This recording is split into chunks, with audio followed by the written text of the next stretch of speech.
F9, also known as F9, The Fast Saga or Fast and Furious 9, is a 2021 American action film directed by Justin Lin, who co-wrote the screenplay with Daniel Casey. 7. The sequel to The Fate of the Furious, 2017, it is the 9th mainline installment and the 10th installment overall in the Fast and Furious franchise. It stars Vin Diesel as Dominic "Dom" Toretto, alongside Michelle Rodriguez, Tyrese Gibson, Chris "Ludacris" Bridges, John Cena, Natalie Emmanuel, Jordana Brewster, Sung Kang, Michael Rooker, Helen Mirren, Kurt Russell, and Charlize Theron. In the film, Dom and his team aim to stop his estranged brother Jacob Toretto and his financier, Otto, from activating Project Ares, a dangerous advanced weapons program. With the 9th film planned since 2014, Lin was confirmed as director in October 2017, returning to the franchise since directing Fast and Furious 6, 2013. F9 is the first film in the franchise since Too Fast Too Furious, 2003, to not be written by Chris Morgan. Dwayne Johnson, who appeared in the previous 4 films, was announced to return in April 2017, but confirmed his absence in January 2019. The rest of the cast was finalized with the addition of John Cena 6 months later. Brian Tyler returned to compose the score. 8. Principal photography began in June 2019 and lasted until that November, with filming locations including London, Edinburgh, Tbilisi, Los Angeles, and Thailand. F9 was originally scheduled for release by Universal Pictures on April 19, 2019, but was delayed several times due to the release of the spin-off film Hobbs & Shaw, 2019, the planned release of Metro-Goldwyn-Mayer's James Bond film No Time to Die, 2021, and the COVID-19 pandemic. 9/10/11 It was first released in South Korea on May 19, 2021, and then released in the United States on June 25. 12. The film received mixed reviews from critics, with praise for the stunts, Lin's direction, action sequences and the performances of the cast, while it was criticized for its plot and revision of tropes. It set several pandemic box office records and grossed $726.2 million worldwide, becoming the 5th highest grossing film of 2021. It was followed by Fast X in 2023. Plot. In 1989, Jack Toretto participates in a late model race on a short track, with his sons Dominic "Dom" and Jacob working in the pit crew. Dom argues with rival racer Kenny Linder about his dirty tactics. During the race, Linder's car clips Jack's bumper, causing his car to crash, killing him. A week after, Dom is arrested for beating Linder to near death.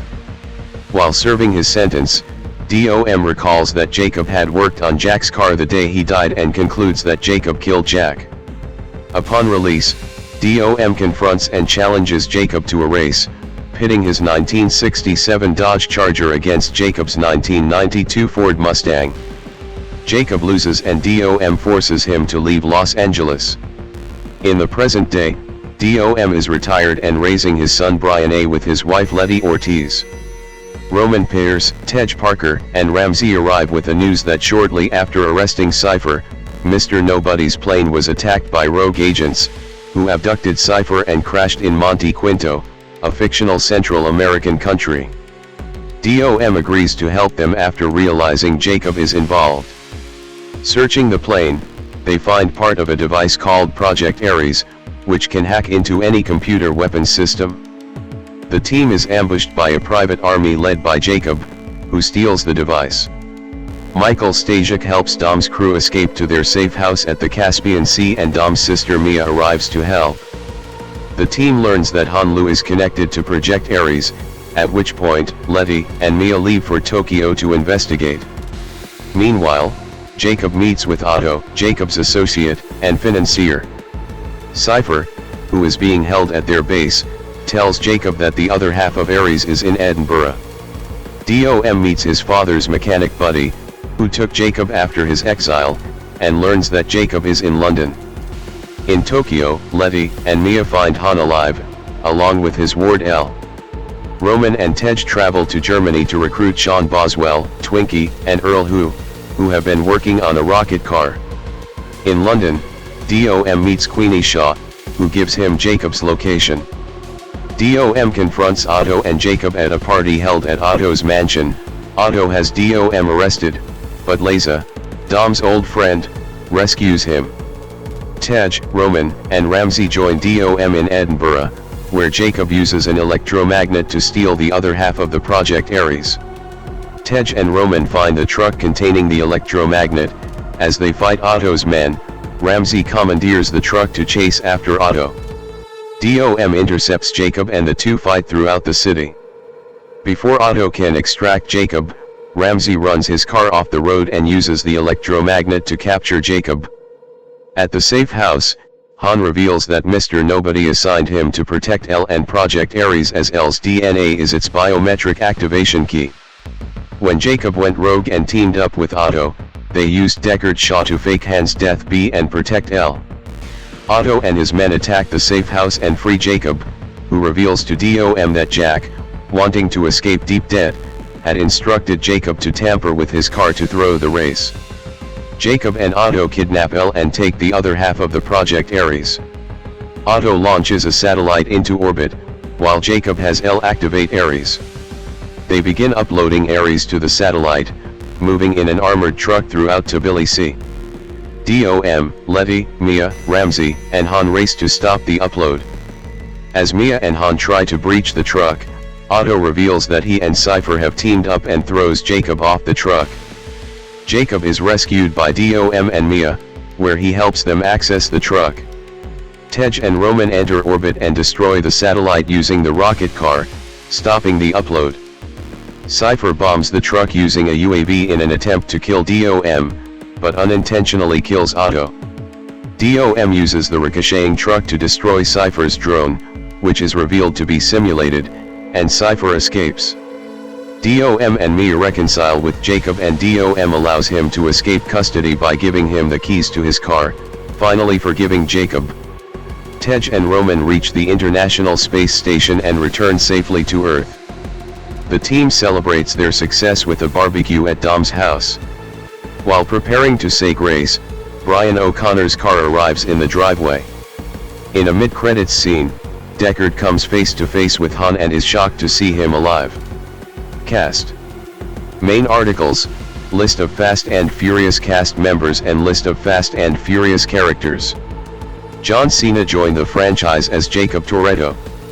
Vin Diesel as Dominic Toretto, a former criminal and professional street racer who has retired and settled down with his wife, Letty, and his son, Brian Marcos. 13 Diesel's son Vincent Sinclair portrays a young Dominic, while Vinnie Bennett portrays a teenage Dominic. 14. Michelle Rodriguez as Letty Ortiz, Dom's wife and a former criminal and professional street racer. 13 Asia Dinea Hale portrays a young Letty. 15. Tyrese Gibson as Roman Pierce, an ex-habitual offender, expert street racer and a member of Dom's team. 13. Ludacris, credited as Chris Ludacris Bridges, as Tej Parker, a mechanic from Miami and a member of Dom's team. 13. John Cena as Jacob Toretto, the estranged brother of Dom and Mia, who is working as a master thief, assassin, and high-performance driver, also Mr. Nobody's rogue agent. 16. Finn Cole portrays a young Jacob. 14. Natalie Emmanuel as Ramsey, a British computer hacktivist and a member of Dom's team. 13. Jordana Brewster as Mia Toretto, the sister of Dom and Jacob and a member of the former's team who has settled down with her partner, Brian O'Connor, and their 2 children. 17. Sienna Agudong portrays a young Mia. 15. Sung Kang as Han Lu, a member of Dom's team who was believed to have been killed. 18. Michael Rooker as Buddy, an auto mechanic who has ties to Dom's past as a member of his father's pit crew. 19. Helen Mirren as Magdalene Queenie Ilmanson Shaw, the mother of Dom's former enemies Deckard and Owen. 20. Kurt Russell as Mr. Nobody, an intelligence operative and the leader of a covert ops team. 21. Charlize Theron as Cypher, a criminal mastermind and cyber-terrorist who is an enemy of Dom's team. 20. Fjorsted Rasmussen as Otto, a son of an aristocrat who is the financier for Jacob. 21. Anna Sawai as Lu, Han's adoptive daughter. 22. Additionally, J.D. Pardo portrays Jack Toretto, Jim Parak portrays Kenny Linder, Martin Ford portrays Sue, and Cardi B portrays Liza, a woman who shares history with Dom and Magdalene.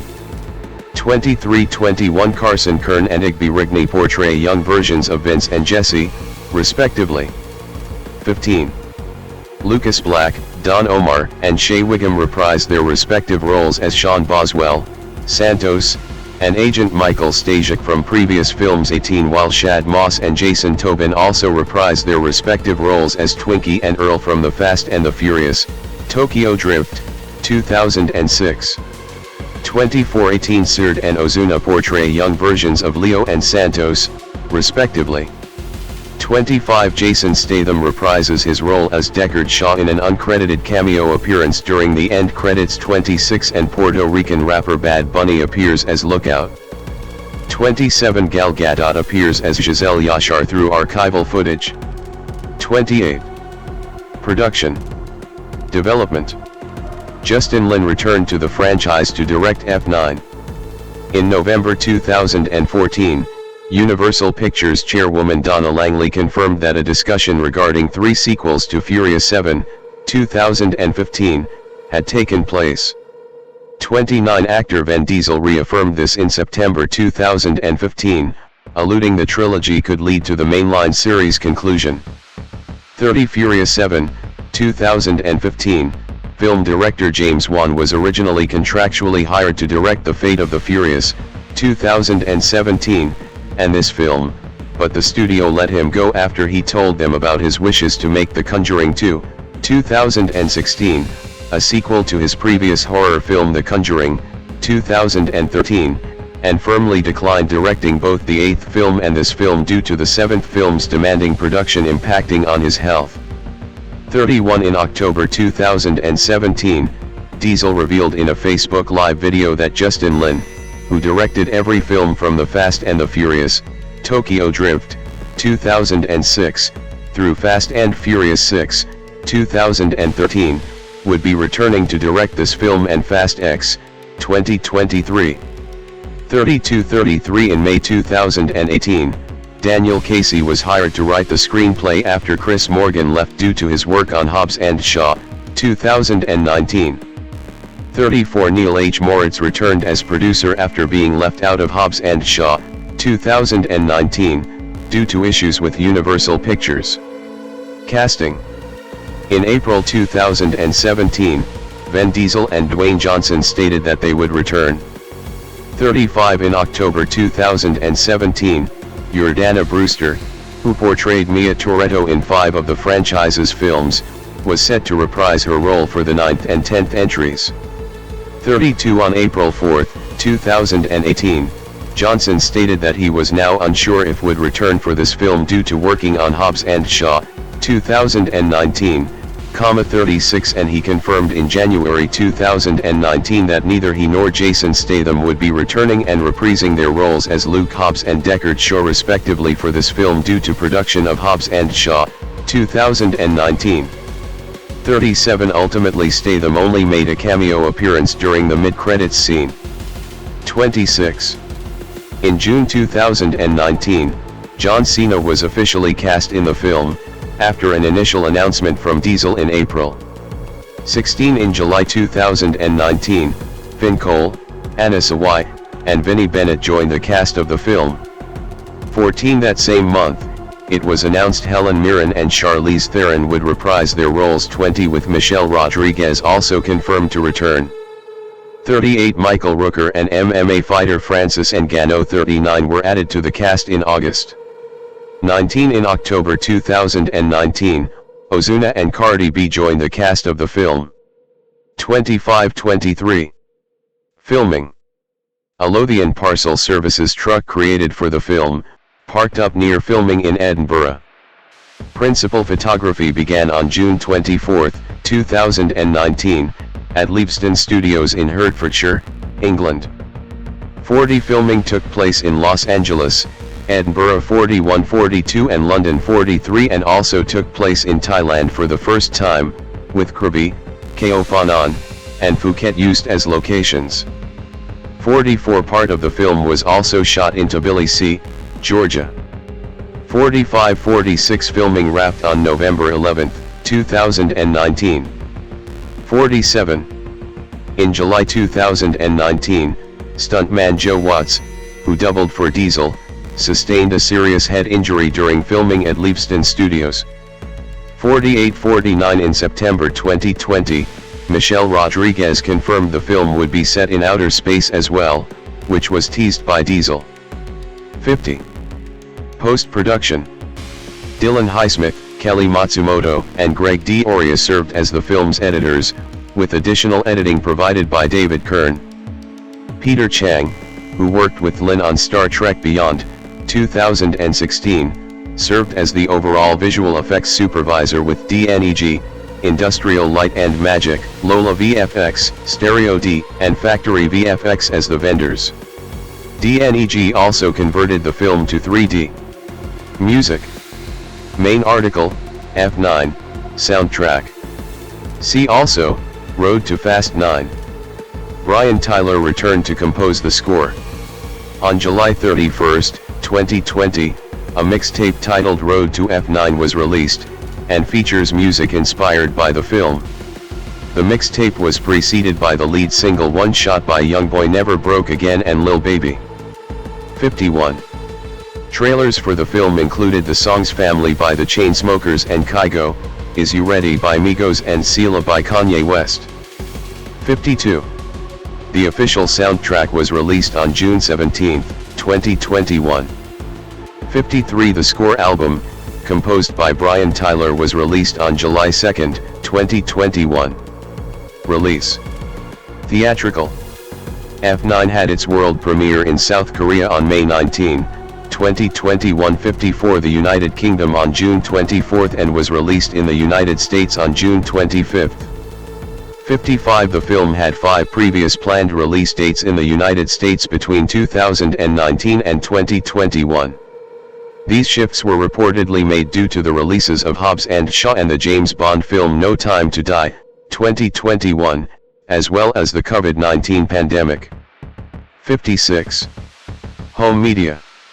F9 was released on Blu-ray, Ultra HD Blu-ray, and DVD on September 21, 2021, by Universal Pictures Home Entertainment. 57. These media featured the theatrical version and a director's cut version, with the latter being 7 minutes longer. 58. The film is also offered as an ultra-high-definition steelbook featuring the poster alongside both versions of the film. 59. It was released as a rental on VOD services in the United States on July 30, 2021. 60. F9 was also released on Blu-ray and DVD on October 11, 2021. In January 2022, tech firm Akamai reported that F9 was the 4th most pirated film of 2021. 61. F9 was released on HBO Max on March 4, 2022. Reception. Box office. F9 grossed $173 million in the United States and Canada, and $553.2 million in other territories, for a worldwide total of $726.2 million. 56. It was the 5th highest grossing film of 2021. 62. In the United States and Canada, F9 was projected to gross $55 to $65 million from 4,179 theaters in its opening weekend. 63. The film made $30 million on its first day, including $7.1 million from Thursday night previews, both the best such totals of the pandemic period. It went on to debut to $70 million, the highest grossing weekend since Star Wars: The Rise of Skywalker, $72.4 million, in December 2019. Like previous Fast and Furious films, the audience was diverse, with 37% Hispanic, 35% Caucasian, 16% Black and 8% Asian, and skewed to both younger, 51% under the age of 25, and male, 57%, crowds. 64.3 in its second weekend, the film fell 65% to $23 million, remaining atop the box office. 65 with Universal's F9, The Boss Baby, Family Business, and The Forever Purge finishing in the top 3 spots. It marked the first time a single studio accomplished the feat since February 2005. 66 It also crossed $100 million domestically and $500 million internationally in record time for the COVID-19 pandemic era. 67 The film made $11.4 million but was dethroned by newcomer Black Widow the following weekend, then made $7.6 million in its fourth frame, finishing in fourth. 68-69. Over its 5-day international opening weekend, beginning May 19, F9 was projected to gross $160 to $180 million from 8 countries, including China, Russia, and South Korea. 70 It went on to debut to $163 million, the biggest international opening for a Hollywood film since the pandemic began in March 2020. It also set the pandemic record for IMAX gross, $14 million, and was the second biggest May international opening ever, despite playing in 26 fewer countries than the current record holder, Captain America: Civil War. The top markets from the weekend were China, $136 million, the second biggest ever opening of the franchise in the country, South Korea, $9.9 million, Russia, $8.3 million, Saudi Arabia, $2.67 million, and the UAE, $2.64 million. 71 In its second weekend of international release, the film made $30.8 million, including $20.3 million, minus 85%, in China and $3.7 million, minus 42%, in South Korea. 72. Critical response. On the review aggregator website Rotten Tomatoes, 60% of 315 critics gave F9 a positive review, with an average rating of 5.7/10. The site's critics' consensus reads, F9 sends the franchise hurtling further over the top than ever, but director Justin Lin's knack for preposterous set pieces keeps the action humming. 73. According to Metacritic, which assigned a weighted average of 58 out of 100 based on 54 critics, the film received mixed or average reviews. 74 audiences polled by CinemaScore gave the film an average grade of B+ on an A+ to F scale, becoming the first Fast and Furious film to receive such a rating since the original 2001 film, while Post-Track reported 80% of audience members gave it a positive score, with 62% saying they would definitely recommend it. 64. From The Wrap, Alonso Durald summarized the film by writing that physics, gravity, and logic in general have long since been thrown out the window, but the jolts of pleasure keep coming. 75.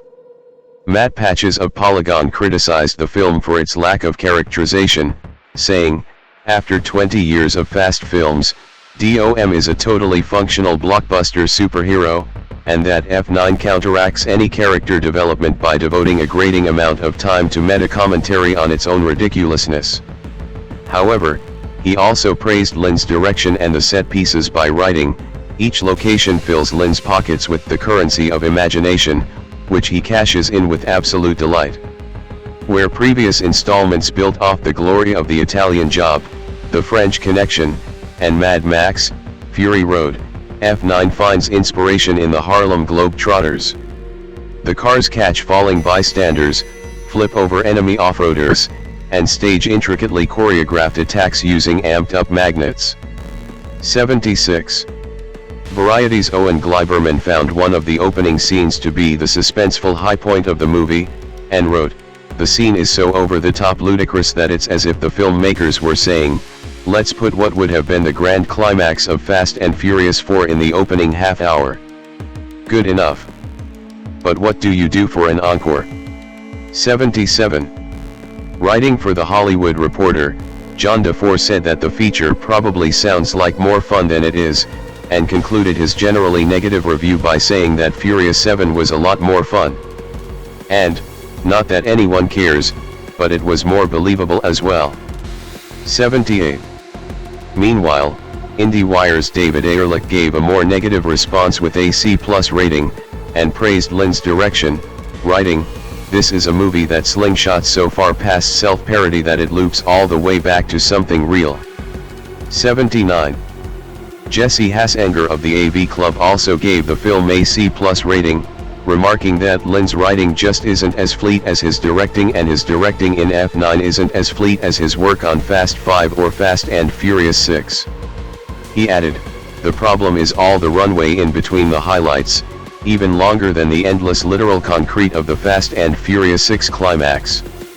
After a reinvention as a warmer, more diverse mission, impossible, practically name-checked here, the series has wound up more like a mid-period James Bond movie in its channel surfing blow. Mark Sinclair Vincent I, born July 18, 1967, known professionally as Vin Diesel, is an American actor and filmmaker.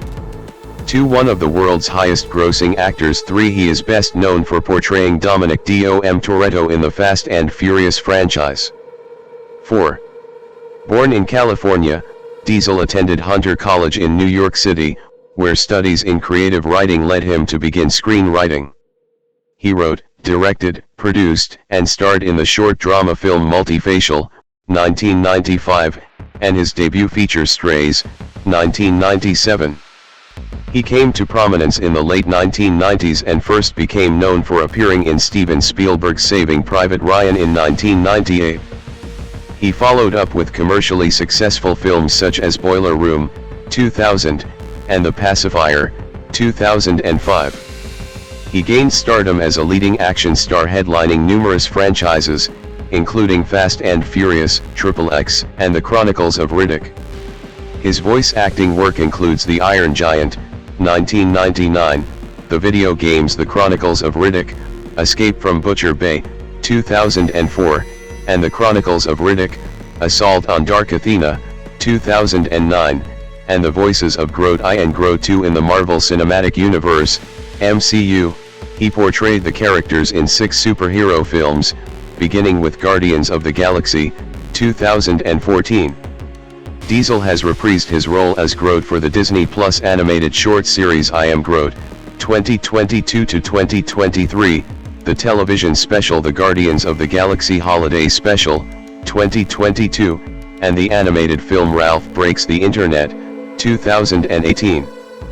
He founded the production company One Race Films, where he has also served as a producer or executive producer for his star vehicles. Diesel also founded the record label Racetrack Records and video game developer Tigan Studios, providing his voice and motion capture for all of Tigan's releases. Early life. Mark Sinclair Vincent I was born on July 18, 1967. 6-7 His mother, Delora Sherleen Vincent, née Sinclair, is an astrologer.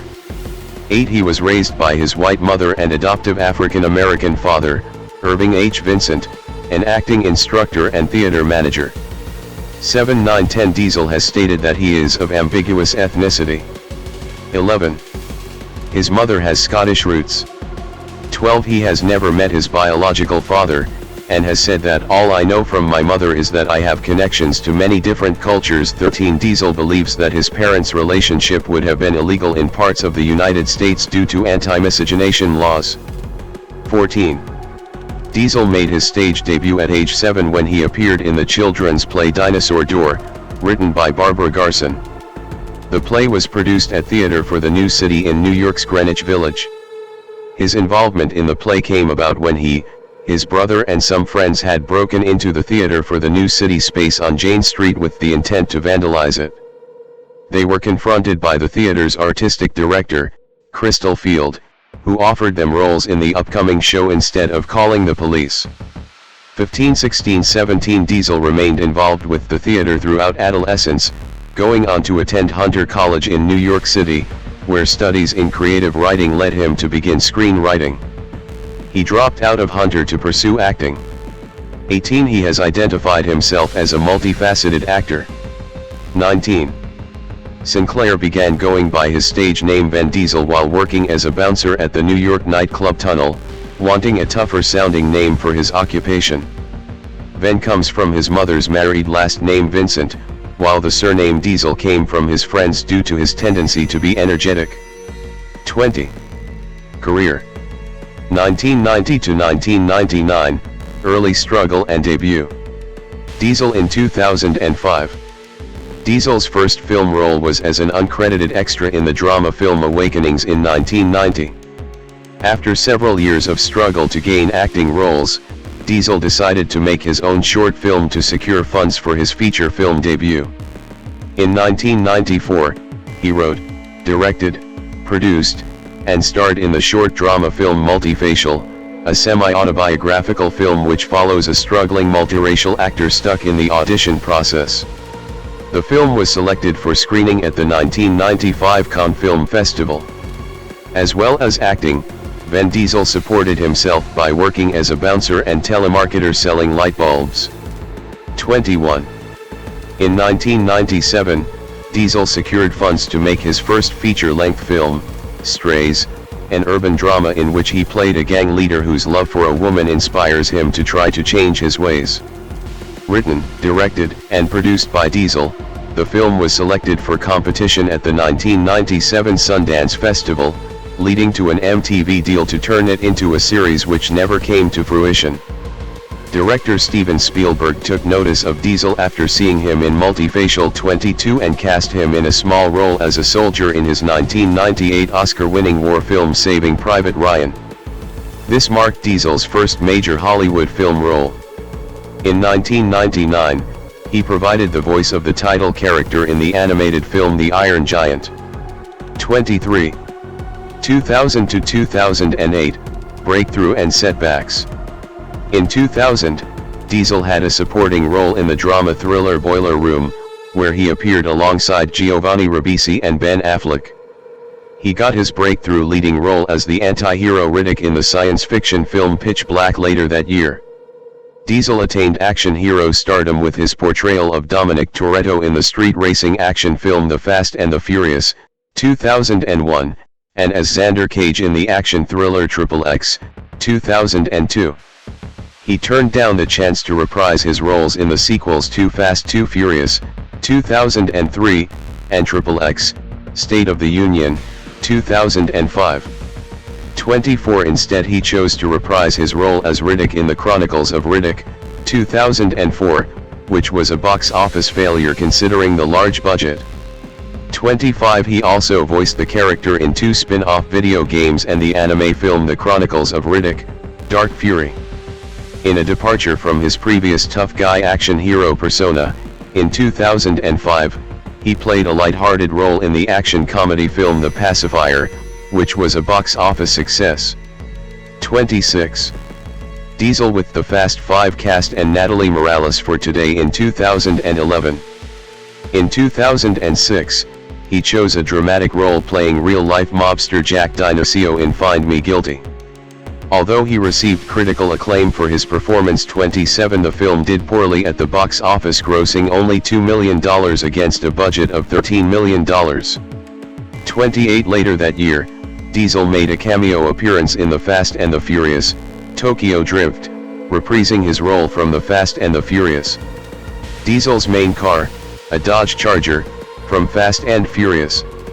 In 2007, Diesel was set to produce and star as Agent 47 in the film adaptation of the video game Hitman, but eventually pulled back and served as executive producer on the film instead. In 2008, he starred in the science fiction action thriller Babylon AD, which was a critical and box office failure. 2009, present, franchise films. Diesel returned to the Fast and Furious series, alongside most of the principal cast from the original 2001 film, in Fast and Furious, which was released in April 2009. Diesel reprised his role as Dominic Toretto in later installments of the Fast and Furious franchise, Fast 5, 2011, Fast and Furious 6, 2013, Furious 7, 2015, The Fate of the Furious, 2017, F9, 2021, and the most recent entry, Fast X, 2023. 2930 he reprised his role as Riddick in the third film of the Chronicles of Riddick series, simply titled Riddick, 2013. In August 2013, Diesel received a star on the Hollywood Walk of Fame. He voiced Groot in the 2014 Marvel Cinematic Universe film Guardians of the Galaxy. 31. In 2015, he starred in the supernatural action film The Last Witch Hunter. 32. In 2016, Diesel appeared as a supporting character in Ang Lee's war drama Billy Lynn's Long Halftime Walk. In 2017, Diesel also reprised his roles as Xander Cage in Triple X, Return of Xander Cage 32 and Groot in Guardians of the Galaxy Volume 2. 33. Over the course of several years, Diesel has discussed playing two separate roles within the Marvel Cinematic Universe. 34, 35, 36, 37, 38. In November 2016, director of Guardians of the Galaxy, James Gunn, confirmed that Diesel had been in talks to play Black Agar Boltagon/Black Bolt for the planned Inhumans film, but it was turned into a television series instead without Diesel involved. Diesel reprised his role of Groot once again in the crossover films Avengers, Infinity War, 2018, and Avengers, Endgame, 2019, which combine the superhero teams of Guardians of the Galaxy and the Avengers. He has said, "I think there's gonna be a moment that we're all waiting for, and whether you know it or not, you are waiting to see Groot and the Hulk get down." 39. Diesel portrayed Valiant Comics character Bloodshot in the film of the same name 40, which released in March 2020. In September 2020, Diesel announced his venture into music, with the release of the song Feel Like I Do, produced by Kygo. 41. He debuted the song on The Kelly Clarkson Show on September 24, stating, "I am blessed that on a year that I would normally be on a movie set, and as you know, that's not possible. I've had another creative outlet. Another way to show you, or share with you, my heart." 42.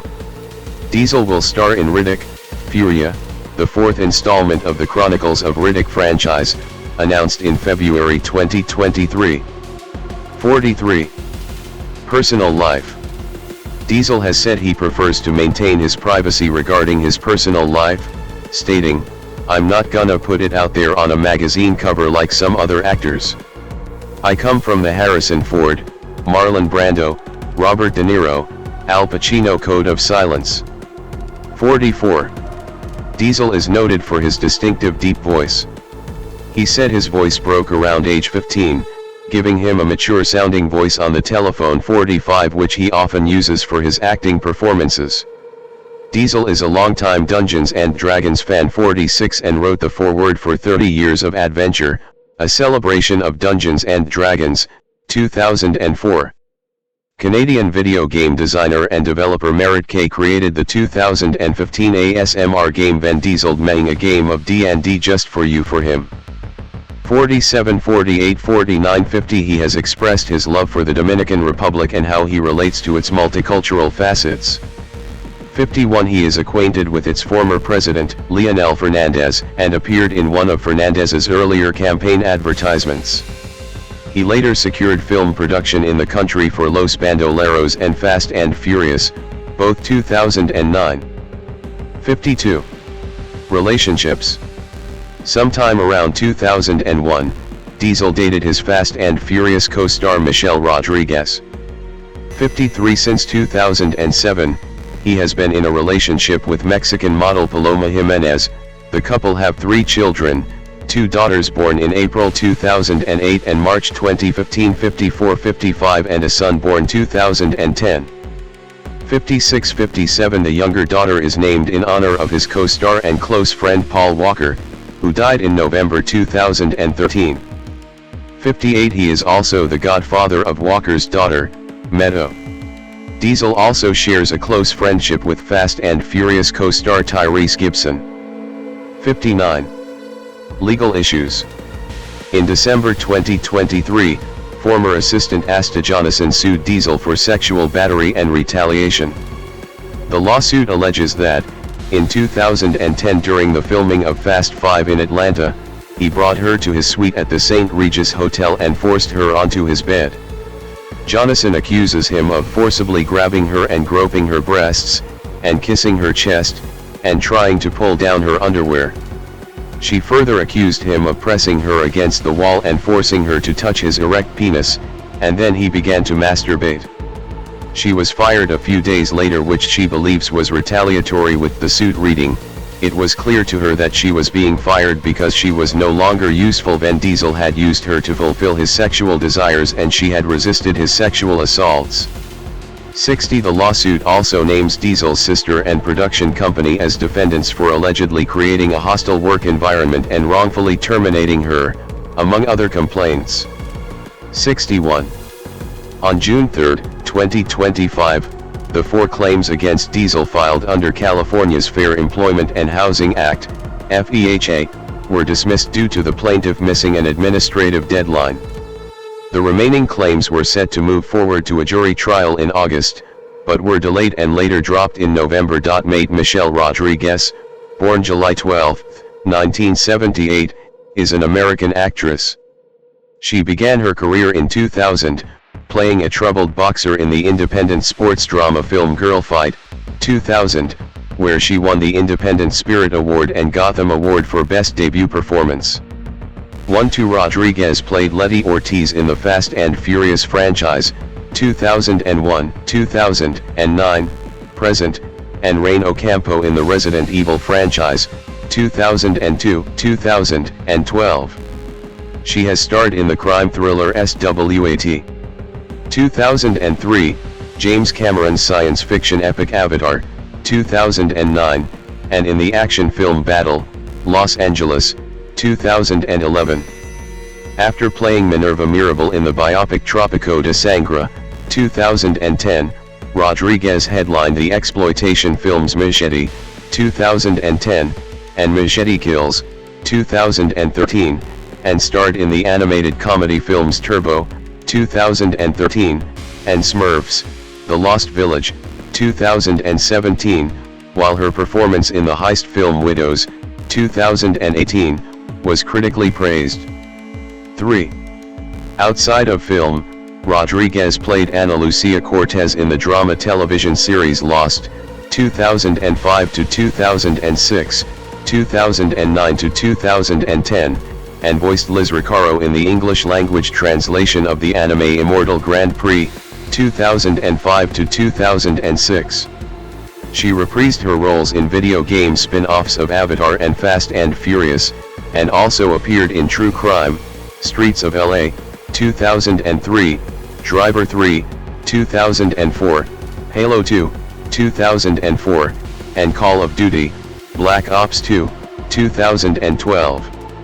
Early life. Mate Michelle Rodriguez IV was born on July 12, 1978 in San Antonio, Texas.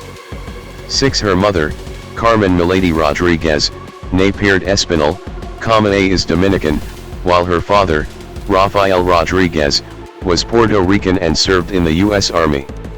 7. 8. Rodriguez moved to the Dominican Republic with her mother when she was 8 years old, and lived there until age 11. Later, she moved to Puerto Rico until the age of 17, and finally settled in Jersey City, New Jersey. She dropped out of William L. Dickinson High School, but later earned her GED. 9. In total, she was expelled from 5 schools.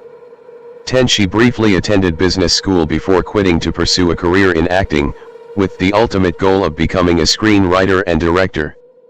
11. Rodriguez has 10 siblings and half-siblings. She was partly raised by her devoutly religious maternal grandmother, and was brought up as a Jehovah's Witness, her mother's religion, although she has since abandoned the faith. 12. 13. A DNA test of Rodriguez, performed by the television program Finding Your Roots, found that her ancestry is 72.4% European, 21.3% African, and 6.3% Native American. She stated on the show that there was some racial conflict between her families, since her Puerto Rican father had a light complexion as opposed to her darker-skinned Dominican mother. 14. Career. Film and television. Rodriguez at the New York Fashion Week in 2006. Having run across an ad for an open casting call and attending her first audition, Rodriguez beat 350 other applicants to win her first role in the low-budget 2000 independent film Girl Fight.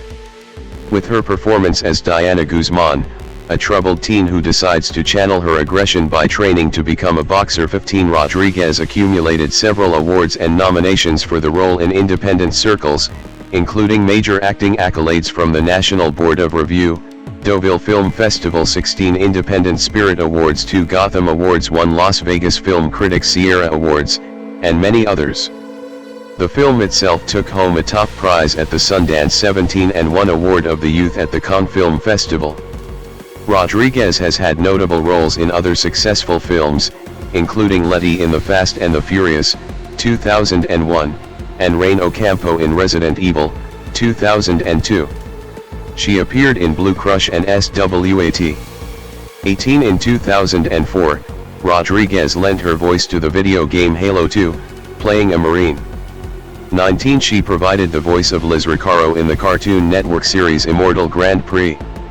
20. From 2005 to 2006, she played tough cop Ana Lucia Cortez. 21. On the television series Lost during the show's second season, the character's first appearance was a flashback during the first season's finale, Exodus, Part 1, and returned for a cameo in the second episode of the show's fifth season, The Lie, in 2009.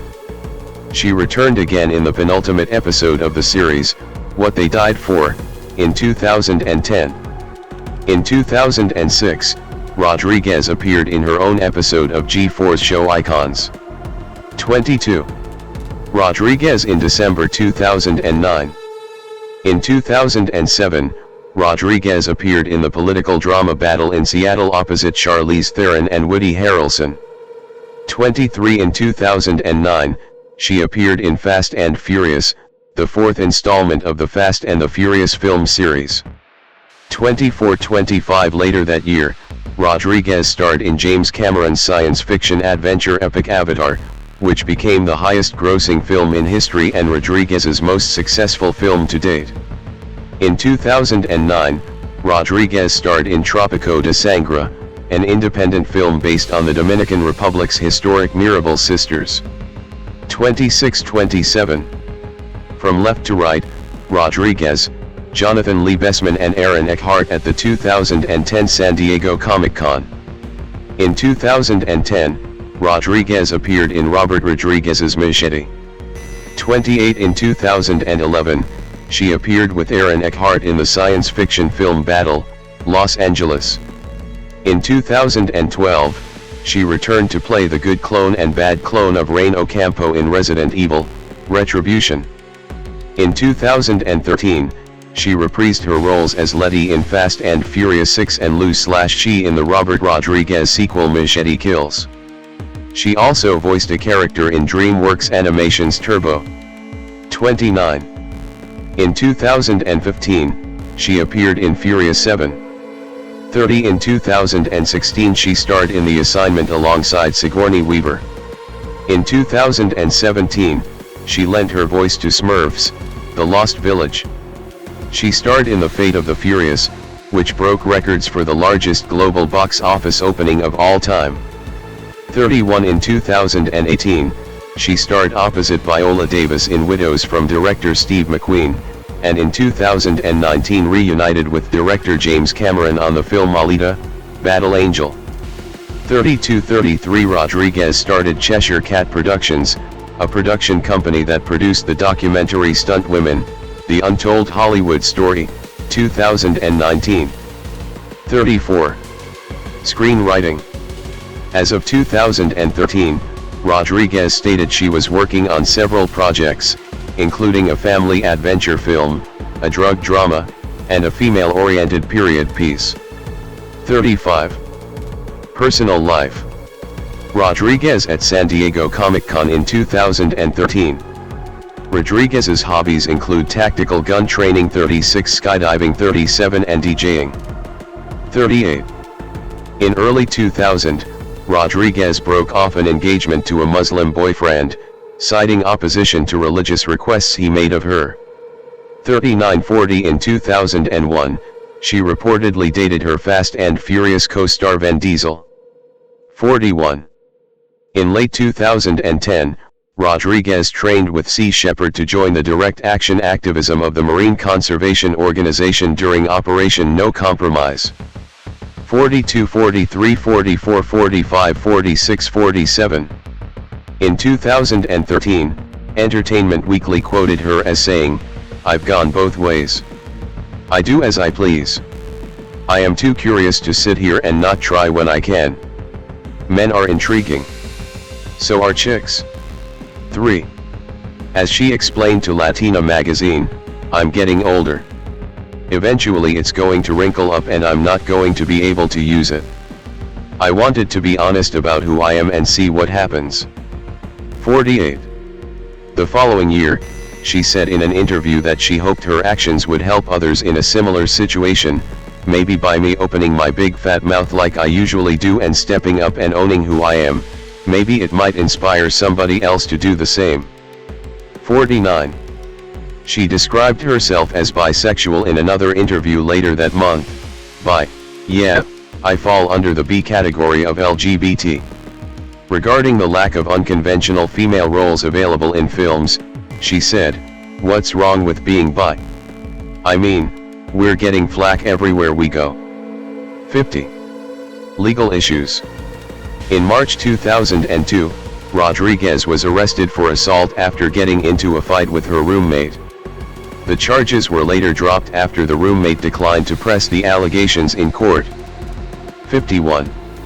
In November 2003, Rodriguez went to court to face 8 misdemeanor charges based on 2 driving incidents, including a hit and run and driving under the influence, DUI. 52. In June 2004, Rodriguez pleaded no contest in Los Angeles to 3 of the charges: hit and run, drunken driving, and driving with a suspended license. 53. She went to jail for 48 hours, performed community service at the morgues of 2 New York hospitals, completed a 3-month alcohol program, and was placed on probation for 3 years. 54.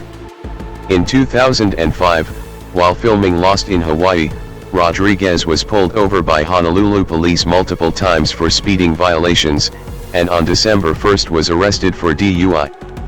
55. 56. In April 2006, she pleaded guilty to 1 charge of driving under the influence, and chose to pay a $500 fine and spend 5 days in jail.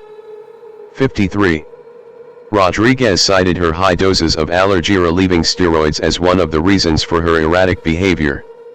57. Because the incident was a violation of her Los Angeles probation, she was sentenced to 60 days in jail, a 30-day alcohol rehabilitation program, and another 30 days of community service, including work for Mothers Against Drunk Driving. 58. Because of overcrowding, she was released from jail on the same day she entered. 59. In September 2007, Rodriguez allegedly violated her probation by neither completing her community service nor following an alcohol education program. 60. On October 10, 2007, following a hearing, she was sentenced to 180 days jail time after agreeing to admit to violating her probation. She was expected to spend the full 180-day term in jail but was released 18 days later due to overcrowding. 59. In January 2009, Rodriguez completed her community service. Tyrese Darnell Gibson, born December 30, 1978, 23, is an American R&B singer and actor from Los Angeles, California.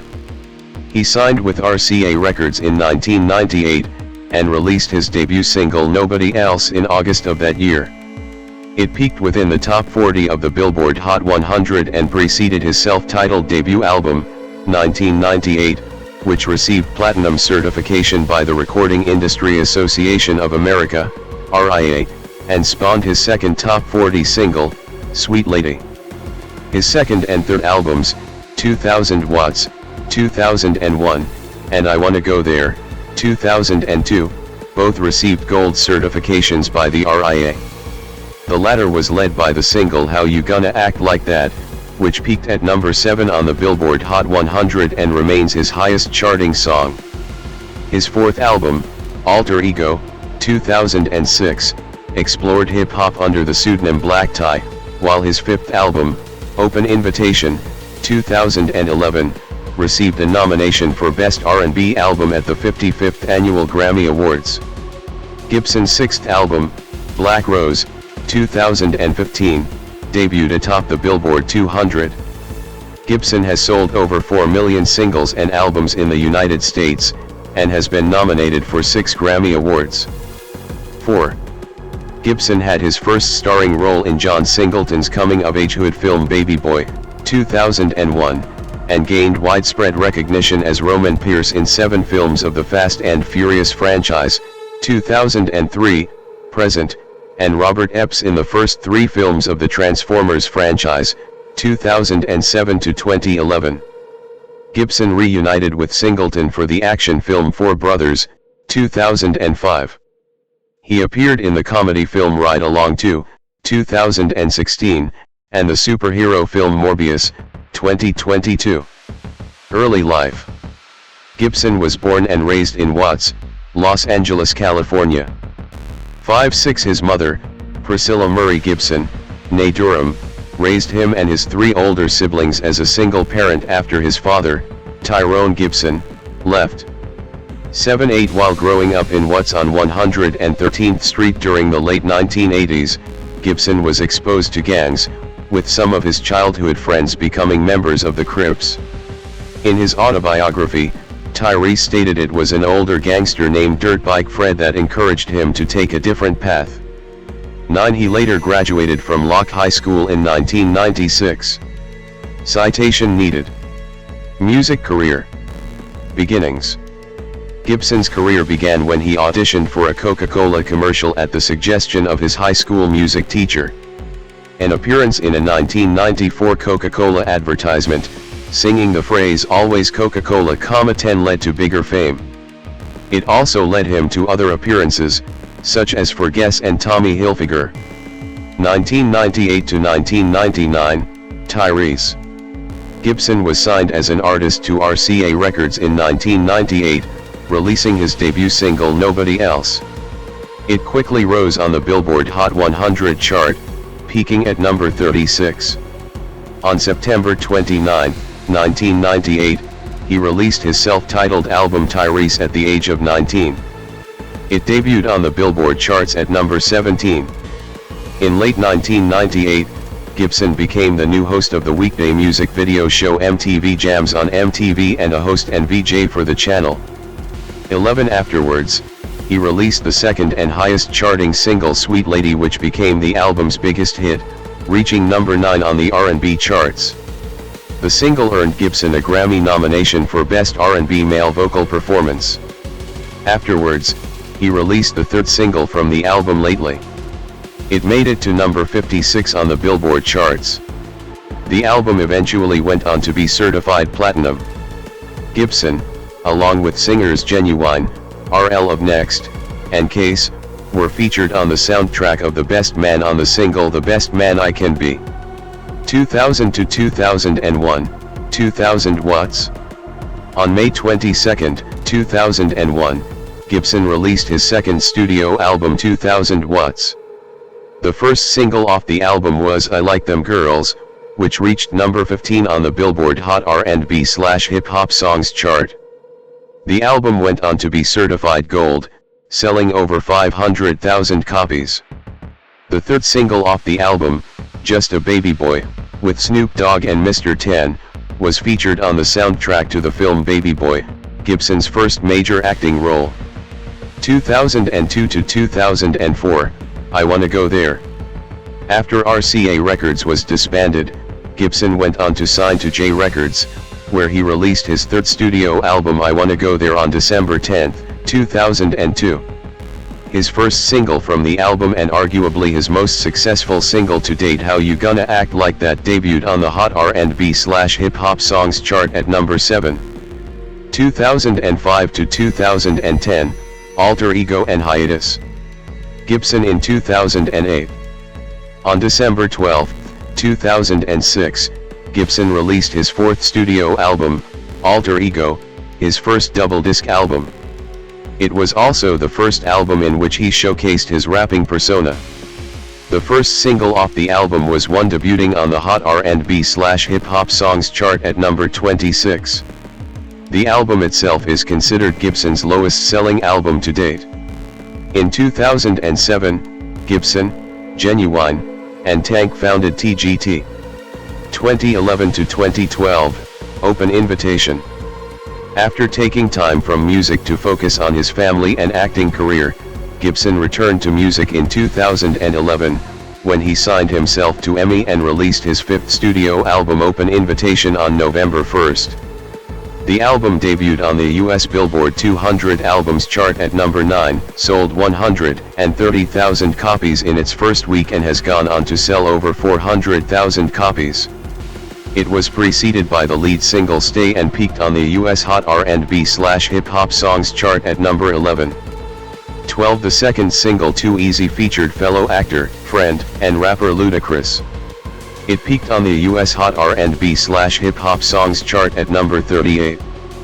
The third single Nothing on You peaked on the US Hot R&B/Hip Hop Songs chart at number 61. In 2013, the album earned Gibson his third Grammy nomination at the 2013 Grammy Awards for Best R&B Album. 2013 to 2017, TGT and Black Rose. In early 2013, it was announced and confirmed after much speculation that Gibson, Genuine, and Tank would be releasing their debut collaboration album, to be distributed by Atlantic Records. 13-14 In 2014, Gibson released the album Black Rose. 15 A double album set was released in 2015. On July 10, 2015, Black Rose was released and debuted at number 1 on the Billboard 200, with first week sales of 77,000 copies, making it Gibson's first number 1 album of his career. 16 It received positive reviews. However, his Fast and Furious co-star Dwayne "The Rock" Johnson called it the biggest piece of dogshit that I've ever heard. 17-18. 2017, Present, Beautiful Pain. In October 2017, Gibson announced he was working on a project titled Identity Theft and returning to his alter ego Black Tie. Identity Theft was supposed to focus more on his hip-hop roots, with Gibson predicting that it would change hip-hop. 19. The project however was shelved and retooled into an R&B album titled Beautiful Pain, rumored to be released in late 2023. A single titled Don't Think You Ever Loved, which features Lenny Kravitz and background vocals by Leandria Johnson, was released in February 2023. 20 A remix of the song, featuring 2 Chainz and Jeezy, leaked on YouTube later that month. Love Transaction, a second single from the album, was released on August 25, 2023. When Gibson competed on Season 5 of The Masked Singer, interim host Niecy Nash introduced his character as Porcupine only for Gibson to tell her that his character preferred to be called Robo-Pine. Acting career. Gibson in 2009 at San Diego Comic-Con. Gibson has a recurring role in 2 of the highest-grossing film series, Fast and Furious and Transformers. His first film role was in John Singleton's Baby Boy in 2001. 21. Fast and Furious. Gibson plays Roman Pierce in the Fast and Furious film series. He first played Pierce alongside his best friend, Paul Walker, in 2003's Too Fast Too Furious, his second collaboration with Singleton. 22-23 He returned as Roman Pierce in Fast 5, 2011, Fast and Furious 6, 2013, Furious 7, 2015, 24 The Fate of the Furious, 2017, 25 F9, 2021, and Fast X, 2023. Transformers. Gibson portrays Sergeant Robert Epps in the Transformers film series.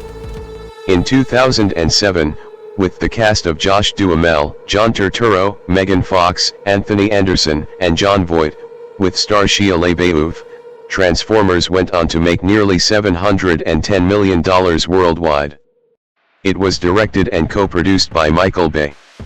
26 Steven Spielberg served as the executive producer. Gibson reprised his role in the sequels Transformers, Revenge of the Fallen, 2009, and Transformers, Dark of the Moon, 2011. 27-28 Gibson was supposed to return as Epps in Transformers, The Last Night, 2017, 29 but was unable to appear due to scheduling conflicts with The Fate of the Furious. 30. Other films. In 2005, Singleton and Gibson collaborated for the third time when Gibson co-starred in the action crime drama Four Brothers alongside Mark Wahlberg. 31-32. Gibson went on to star in the action drama Waist Deep with Megan Good. 33-34. In 2008, he co-starred opposite Jason Statham in Death Race. 35-36. In March 2019, Gibson joined Jared Leto in Sony's Spider-Man spin-off Morbius. 37-38-39. Writing. In 2009, Gibson co-created a 3-issue comic book titled Tyrese Gibson's Mayhem, after being inspired from his visit to Comic-Con. On May 8, 2012, Gibson released his first book, titled How to Get Out of Your Own Way. It went on to be a New York Times bestseller. 40 On February 5, 2013, Gibson co-authored his second book along with close personal friend Rev. Run titled Monology, Secrets of Your Man's Mind Revealed, which also went on to be a New York Times bestseller. 41-42-43. Personal life. Gibson is a Christian. 44-45 He was married to Norma Mitchell from 2007 to 2009, and the couple had one child, a daughter 46 born in 2007. 47. In January 2017, Gibson purchased a $4 million home in Atlanta, Georgia. 48 He married Samantha Lee on February 14, 2017. 49-50 Their daughter was born on October 1, 2018. 51 In December 2020, Gibson and Lee announced they were divorcing. 52 In 2022, the pair were declared legally single. 53 Gibson began dating his girlfriend Zelie Timothy in 2021, and stated he plans to marry her when his divorce from Lee is finalized. 54. Legal issues. On September 9, 2024, Gibson was arrested following an appearance in Fulton County Court where he was issued a contempt charge after it was found that he was failing to pay child support to Lee. 55 Gibson was ordered to remain in custody until he paid Lee $73,500. Gibson was released after paying the child support. 56 He plans to appeal the contempt order. 55. On October 1, 2025, it was revealed that an arrest warrant had been issued for Gibson since September 22, 2025 on cruelty to animals charge.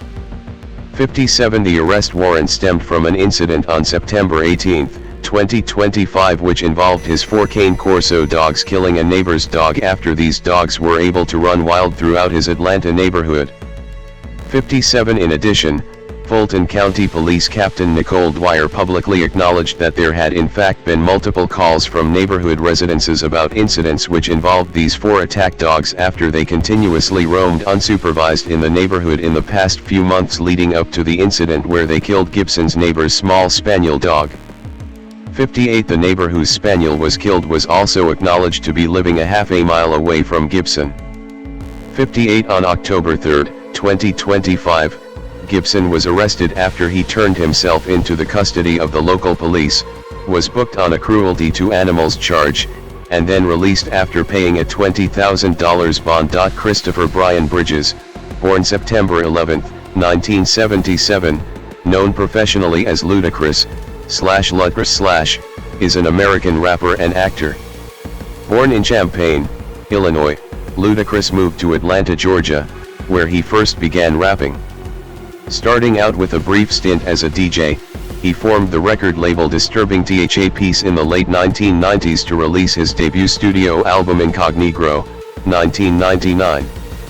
After its single, What's Your Fantasy, featuring Shawnna, became a top 40 hit on the Billboard Hot 100, the album was re-released by Def Jam Recordings as his major label debut, Back for the First Time, 2000. The latter album peaked at number 4 on the Billboard 200 and spawned his second top 40 single, Southern Hospitality, featuring Pharrell. Ludacris' subsequent albums Word of Mouth, 2001, Chicken and Beer, 2003, and The Red Light District, 2004, were each met with continued success, receiving multi-platinum certifications by the Recording Industry Association of America, RIA. His fifth and sixth albums, Release Therapy, 2006, and Theater of the Mind, 2008, explored more serious subject matter than its predecessors. His seventh album, Battle of the Sexes, 2010, featured a return to the more light-hearted tone of his earlier albums. Throughout his career, Ludacris has scored 2 #1 singles on the Billboard Hot 100 as a lead artist, Stand Up, featuring Shawnna, and Money Maker, featuring Pharrell, as well as 3 singles which did so as a guest performer, Usher's Yeah.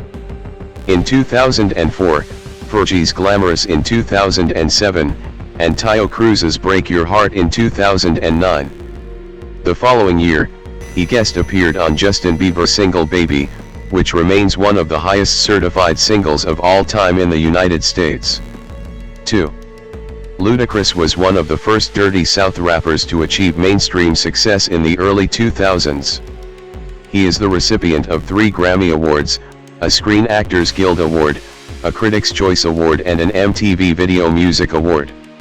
Outside of music, he has portrayed the character Tej Parker in the Fast and Furious film series, first appearing in its second film, Too Fast Too Furious, 2003. His other notable acting roles include Crash, 2004, Gamer, 2009, and New Year's Eve, 2011. In 2021, he created and starred in the children's animated series Karma's World for Netflix. Ludacris is also a private pilot. 3. Early life. Bridges was born in Champaign, Illinois, and moved to Oak Park as a teenager. 4-5 After attending Oak Park River Forest High School in 9th grade, Bridges moved to Centerville, Virginia, and attended Centerville High School for 1 year. 6 He attended Banneker High School in Atlanta, Georgia, and graduated in 1995. 4 From 1998 to 1999, he studied music management at Georgia State University. 7 His great-great-grandfather was a Choctaw. 8 In an interview with A.J. Jacobs, Bridges learned that his great-grandmother had said one of his great-great-grandfathers, who is a white Englishman, was probably Jewish. 8 Bridges is also a distant cousin of the comedian Richard Pryor. 8 He wrote his first rap song at age 9 when moving to Atlanta and joined an amateur rap group 3 years later. 9. Music career. 1998 to 2000, Incognito and Back for the First Time. Ludacris served as an intern and a DJ at Atlanta's Hot 97.5, now Hot 107.9, under the name Chris Lova Lova.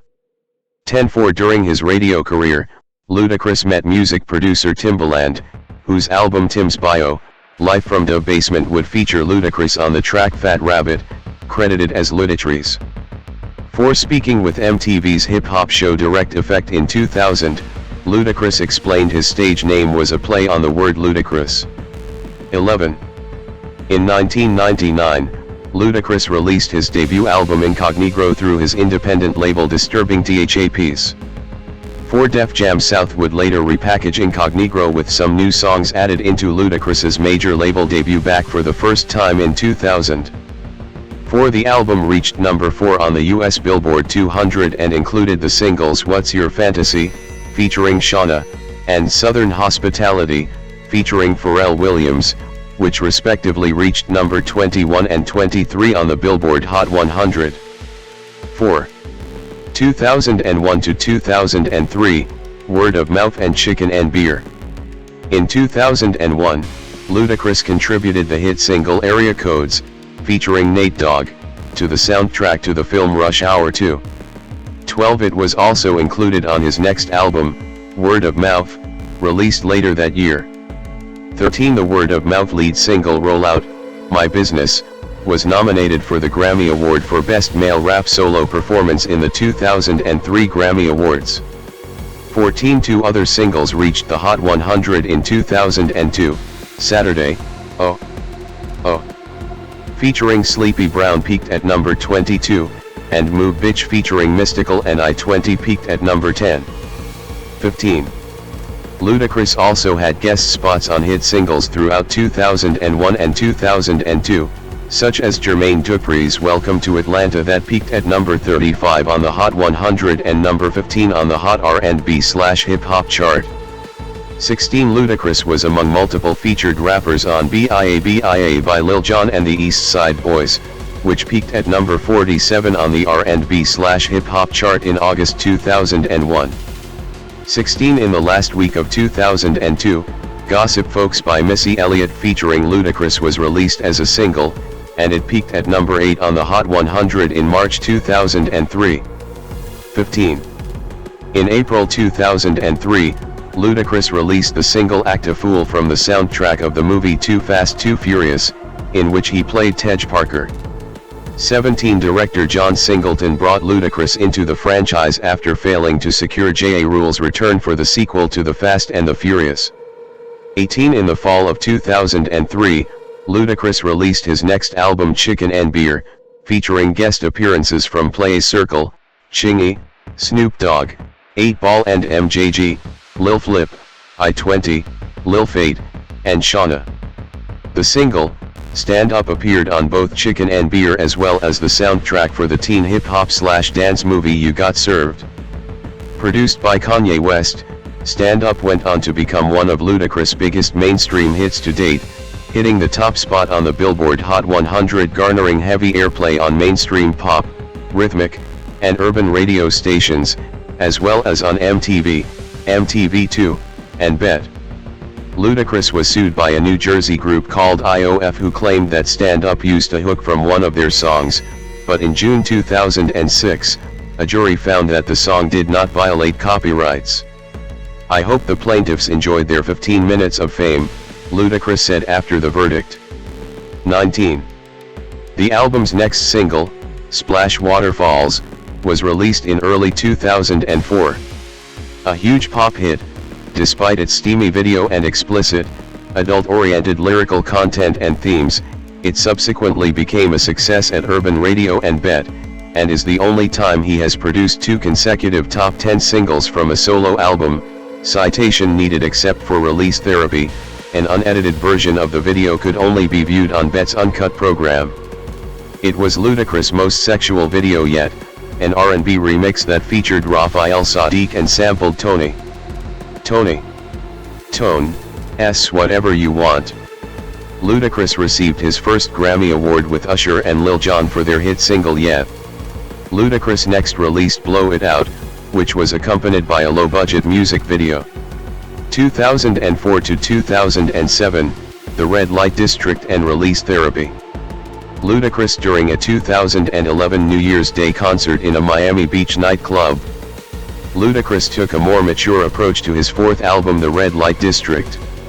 Sohail Khalid helped produce this album with various artists such as T.I., Lil Flip and Bun B. Ludacris openly boasted that he may be the only rapper able to keep the Def Jam label afloat on the opening track. Ludacris filmed and recorded the single Get Back, in which he was featured as a muscle-bound Hulk who was being annoyed by the media and warned critics to leave him alone. He first appeared on Saturday Night Live as a special guest performing with musical guest Sum 41 on a season 30 episode hosted by Paul Giamatti. He then recorded Get Back with Sum 41 to make a rock crossover single. The follow-up single was the Austin Powers-inspired #1 spot. It was produced by New York City's Hot 97 personality DJ Green Lantern. It used the Quincy Jones sample of soul bossa nova and sped it up to the tempo of ludicrous rap flow. Featured artists on the album include Nas, DJ Quick, DMX, Trick Daddy, Sleepy Brown, and Disturbing THAP's newcomers Bobby Valentino, Dalla Boi and Small World. The album debuted at #1 on the Billboard charts. In an issue of XXL, Ludacris was placed in the #9 spot for the most anticipated albums of 2006, for Release Therapy. The album Release Therapy was released on September 26, 2006. Ludacris formatted the CD to have two sides, a release side and a therapy side on a single CD. Guest appearances include Pharrell Williams, R. Kelly, Young Jeezy, Mary J. Blige, Field Mob, Bobby Valentino, Pimp C, C-Murder, and Beanie Sigel.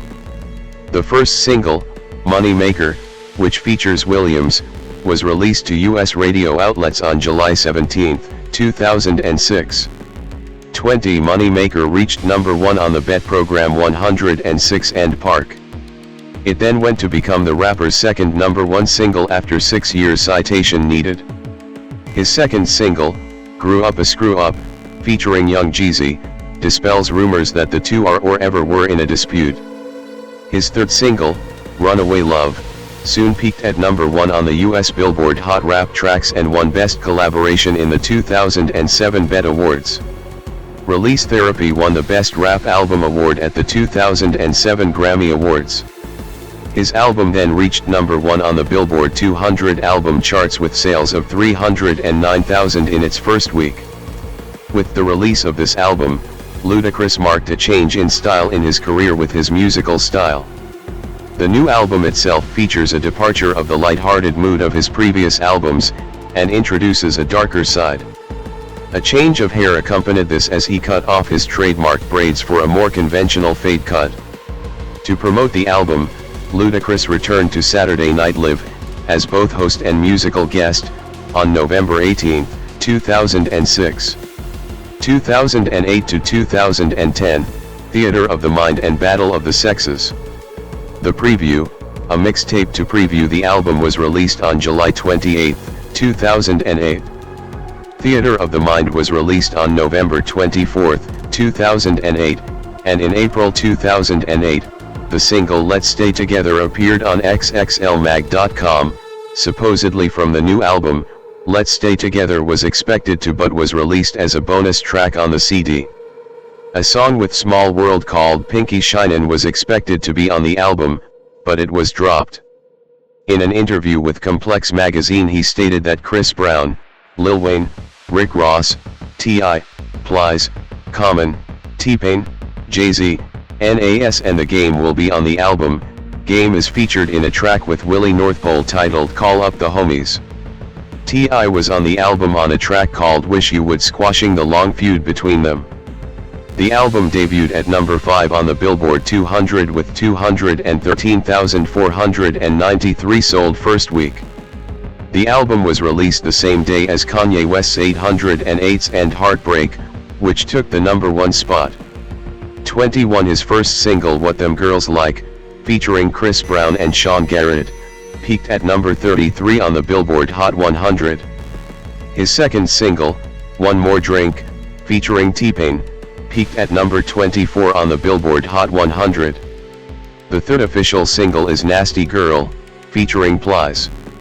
He confirmed a sequel titled Ludaversal 22 due to be released September 11, 2012. 23. Ludacris was featured on Justin Bieber's hit single Baby, which became one of the highest certified singles of all time in the US and gained international success.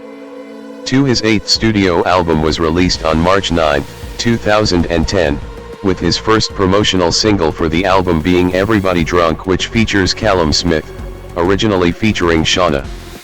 The first concept idea of the album was to have Ludacris and Shawnna battle it out on the album Back to Back, but this was later axed upon Shawna's departure from Disturbing THAP's ending her contract on Ludacris label and joining T-Pain's Nappy Boy Entertainment label.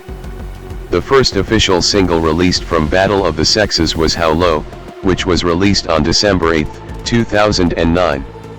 The follow-up single was My Chick Bad, released on February 23, 2010. The third single is Sex Room, peaking at number 69 on the Billboard Hot 100. Ludacris's Battle of the Sexes entered the chart at number 1, with 137,000 sales in the first week. The album is currently certified gold. 24. 2012 to 2015, Ludaversal. In 2012, Ludacris released the singles Representin' and Rest of My Life, both of which were scrapped after the songs underperformed and the recording process for his upcoming album Ludaversal stalled. On May 24, 2013, Ludacris released a mixtape entitled #IDGAF. He had been releasing a new song on Fridays, as he was calling these releases IDGAF Fridays. These songs, in order of release, were Raised in the South featuring rapper Jeezy, released on April 19. That release was followed by If I Ain't Fucked Up on April 26, 9 Times Out of 10 featuring rappers French Montana and K on May 3, Speak Into the Mic on May 10, and I Don't Give a Fuck on May 17. The last song was released a week before the release of the mixtape. The mixtape had almost 60,000 downloads via datpiff.com within the first day. Ludacris reprised his role as Tej in the blockbuster movie Fast and Furious 6, which opened during Memorial Day weekend, May 2013. Ludacris had this to say about his upcoming new album: I think every album is like a progression, I'm working with different producers. Usher, we definitely have this album, which is a great thing. Neo is also on the album, and I have producers like David Guetta, we have Stargate, have trainees. The Kelly Rowland single just came out that you need to check out. It's called Representing. 25. On August 3, 2013, Ludacris confirmed to Vibe.com he will be working with Anita Baker. I don't know if the cat's out the bag. Yeah, Anita Baker is definitely on the album, admitted Luda. She's on that particular song. It is really about my father and growing up and me being a kid and trying to get him to stop and me dealing with that. 26.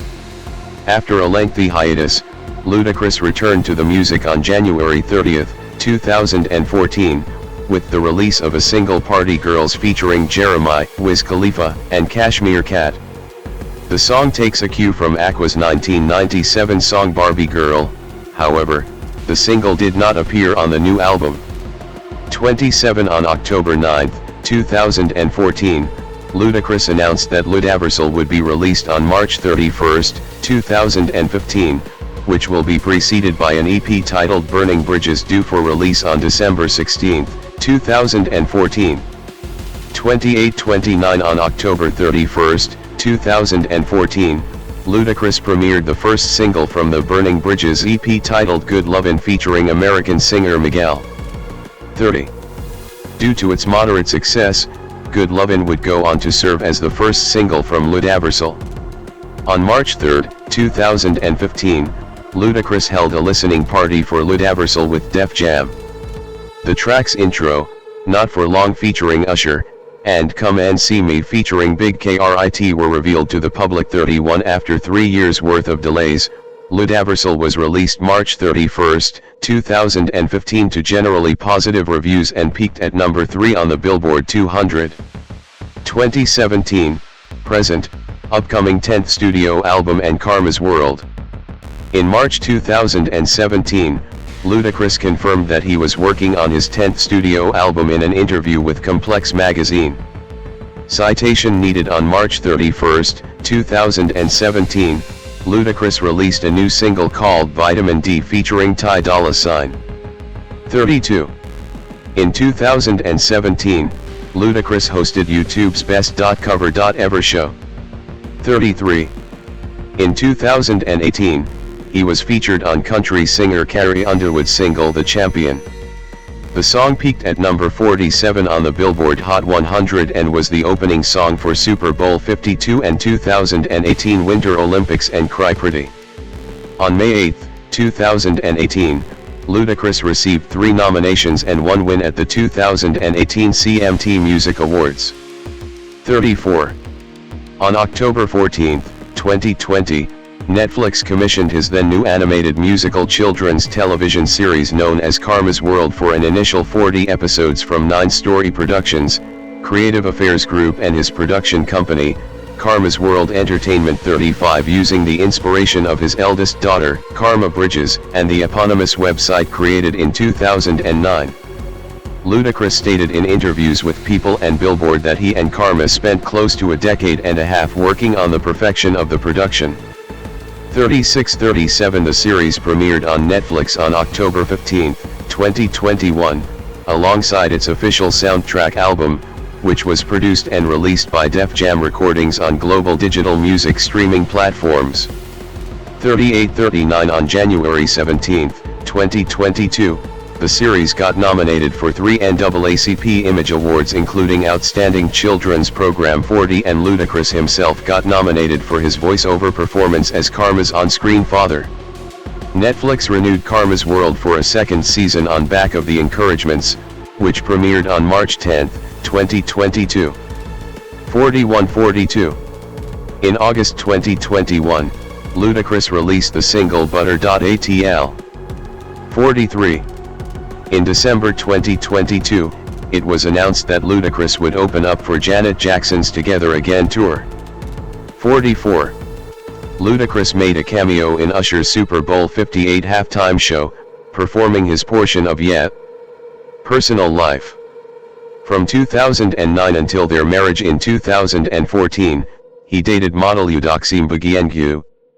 45. On December 26, 2014 46 Ludacris became engaged to Mbugiengu while in Costa Rica. 47-46 and the two married later that same day.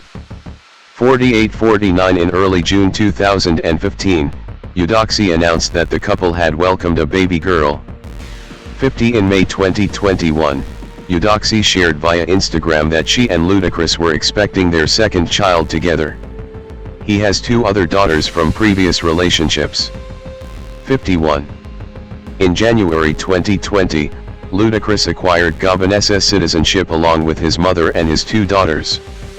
52. Business ventures. Heel window of the Clyde x Luda Puma Clyde sneaker showing the disturbing THA Peace logo. Ludacris is the founder of his own record label, Disturbing THA Peace, an imprint distributed by Def Jam Recordings. He is the co-owner of Conjure Cognac. In 2011, Ludacris released his own line of headphones called Soul by Ludacris, manufactured by Soul Electronics. 53. He also has various real estate holdings. 54. In 2006, Ludacris appeared in a television and print advertising campaign for Puma, which released 3 limited edition models of a Clyde x Luda Puma Clyde sneaker, with Ludacris image on the heel of the insole and DTP, for Disturbing THA Peace, on the heel window. In November 2016, Ludacris opened up a restaurant named Chicken and Beer at the Hartsfield, Jackson International Airport in Atlanta. 55. In December 2023, he made his theater-producing debut as a producer on the Broadway musical How to Dance in Ohio. 56. Philanthropy. In 2011, Ludacris joined a joint effort between Do Something and Better World Books to collect books to help restock library shelves in New Orleans. He filmed a public service announcement in support of the Epic Book Drive. 57. Ludacris also started the Ludacris Foundation at the beginning of his music career in 2002. The aim of the foundation is to inspire the youth through education, memorable experiences, and helping the youth help themselves. The focus is what Ludacris calls the 3 Ls, leadership and education, living healthy lifestyles, and Luda Cares. 58. Awards and honors. Main article, list of awards and nominations received by Ludacris. Ludacris has won many awards throughout his career, including 3 Grammy Awards for his music and an Ensemble Screen Actors Guild Award for his performance in the 2004 movie Crash. In October 2019, Ludacris was named the Artist in Residence at Georgia State University, where he will mentor students in the Creative Media Industries Institute. 59.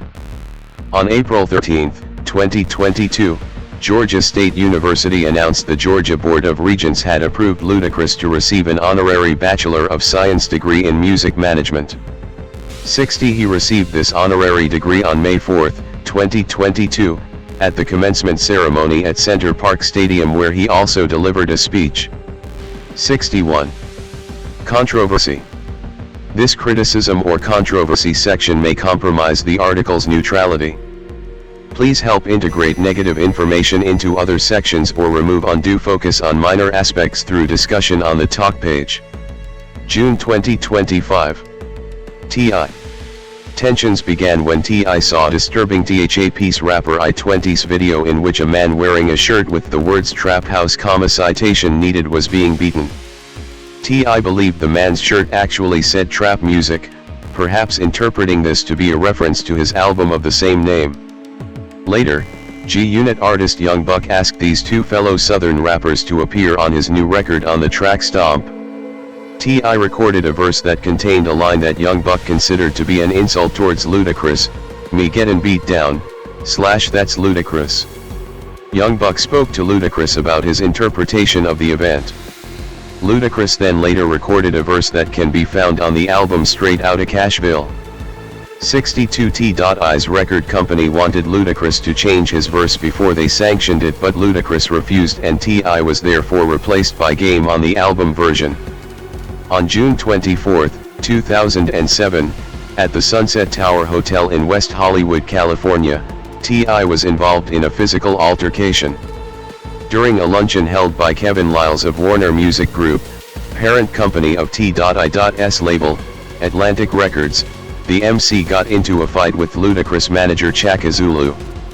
According to witnesses, T.I. punched Zulu in the face and choked him, and a small, brief melee ensued. 63. T.I. was awarded honors for Best Hip Hop Artist at the BET Awards, and took the opportunity to apologize for his scuffle with Zulu. While accepting his award, he expressed regret over the situation. "They say it's a fine line between brilliance and insanity," he said, in an apparent reference to his troublesome alter ego, T.I.P. During the broadcast, cameras showed his one-time rival Ludacris smiling in the audience. The two rappers have resolved their disagreement and have collaborated on 4 songs, Wish You Would off Ludacris's 6th studio album Theater of the Mind, On Top of the World off T.I.'s 6th studio album Paper Trail, and We in This Bitch off DJ Drama's album Quality Street Music. The original version of the latter had Kanye West. The two have also collaborated on Big Boi's song called In the released on the 2012 album Vicious Lies and Dangerous Rumors. Bill O'Reilly and Pepsi. On August 27, 2002, political pundit Bill O'Reilly called for all Americans to boycott Pepsi products because they hired Ludacris for promotional purposes, and O'Reilly objected to Ludacris's style and attitude. 64. The next day, O'Reilly reported that Pepsi had fired Ludacris. 64. 6 months later, Russell Simmons and his Hip Hop Action Summit threatened a boycott of all PepsiCo products on the grounds that Pepsi had subsequently hired Ozzy Osbourne for a commercial, even though Osbourne is notable for use of profanity and explicit lyrics. Eventually an agreement was reached that resulted in PepsiCo donating $3 million to Ludacris's foundation and other inner-city charities. 65. This is referred to in the 2003 songs Hose in My Room as well as Blow It Out from Chicken and Beer. 3 years later, this would be referred to again in the song Number 1 spot.